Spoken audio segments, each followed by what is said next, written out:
Hello, fellow dragon enthusiasts. Have you ever wondered what makes a dragon? Well, a dragon? We often see them in movies, books, and games. But did you know there are many different types, each with its own unique history and characteristics? Today, we're embarking on an epic journey to explore the diverse world of dragons. From the fierce wyverns of the west to the wise serpents of the east. So, buckle up and let's get started. First up, let's talk about the classic western dragon. This is the one you probably picture first. A massive, four-legged, winged reptile that breathes fire. Think Smaug from The Hobbit. These dragons are often depicted as powerful, intelligent, and fiercely territorial, hoarding vast treasures in their lairs deep within mountains or dark caves. They symbolize raw power and destruction in European folklore, often serving as the ultimate challenge for a brave knight.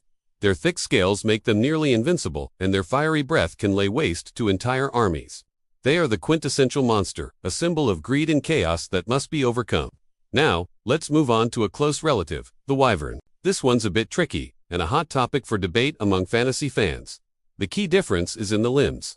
Unlike their four-legged cousins, wyverns have only two legs. Their wings double as their front limbs, much like a bat. You might have seen this design in Game of Thrones with Daenerys' dragons. Wyverns are typically portrayed as more bestial and less intelligent than true dragons. They're often venomous, with a poisonous sting at the end of their tail instead of the classic fire-breathing ability. In heraldry, they represent strength and valor, but in folklore, they're often seen as vicious predators of the sky. So, next time you see a two-legged dragon, you can confidently say, "Ah, that's a wyvern."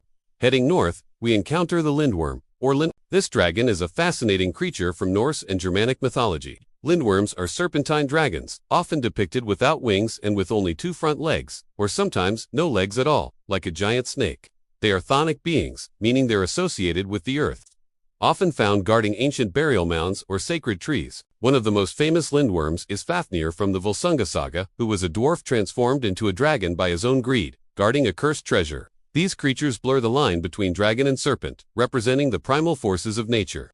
Let's cross the globe and journey to the east, where the perception of dragons is completely different. Meet the Eastern dragon, also known as the long or long in China. Unlike their Western counterparts, these dragons are seen as benevolent and wise spiritual beings. They are associated with water, rainfall, typhoons, and floods. They are divine protectors and symbols of good fortune, power, and imperial authority. Visually, they are stunning. Long serpentine bodies with four legs, no wings, and the ability to fly through magic. They are often described as a composite of 9 different animals, with the head of a camel, the horns of a stag, the eyes of a demon, and the scales of a carp. Instead of breathing fire, they command the elements, bringing life-giving rain to the lands. Finally, let's explore the amphipter. This is another type of winged serpent, but what sets it apart is that it has no legs at all. Imagine a snake with beautiful, often feathered, wings.